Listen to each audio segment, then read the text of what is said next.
Bon, après tant d'événements que nous avons vécu l'année dernière, grâce au bon Dieu, nous avons atteint le début de nouvelle année. Nos espoirs fleurissent à nouveau, nos rêves sont refaits et de nouveaux projets sont planifiés dans nos vies, n'est-ce pas? Maintenant, c'est le bon moment pour réfléchir à ce que nous devrions faire. 2020 est passé et il ne reviendra plus. Et Dieu nous accorde un nouvel jour,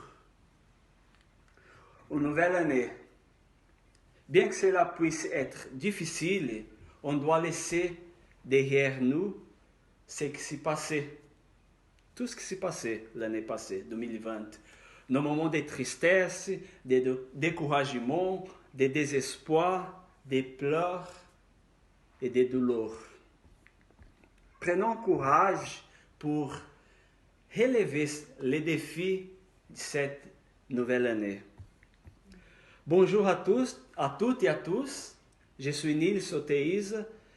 Et si vous me le permettez, j'aimerais partager avec vous ce matin un petit message concernant Nouvel An, Nouvelle Vie. Alors, quel est votre désir pour cette nouvelle année qui commence? Je pense que la réponse serait un peu comme ça. Une année pleine de paix, avec plus d'amour et de santé, n'est-ce pas? En fait, tout le monde veut avoir cela dans la vie et se sentir plus en sécurité aussi. En plus de toutes ces choses-là, je pense que l'important pour nos vies serait aussi avoir la foi et l'espérance. La Bible dit que la foi produit la persévérance. Jacques 1,3. Mais elle produit aussi l'espérance. La foi est donc la base pour atteindre nos objectifs dans cette vie et notre avenir spirituel en dépend. Dans Hébreux chapitre 11, verset 1, l'auteur dit « La foi est le fondement de l'espérance. C'est une certitude sur ce qui on ne voit pas. » La foi est le fondement de l'espérance.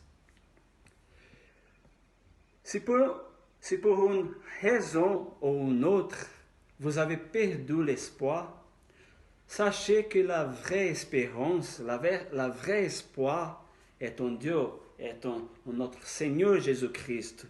Le Seigneur ne ment jamais. Nous pouvons donc toujours espérer en lui.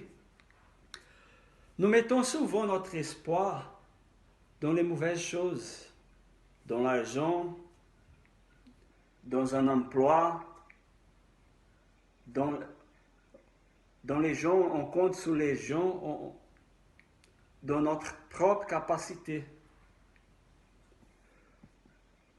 Toutes ces choses peuvent échouer, mais Dieu n'échoue jamais.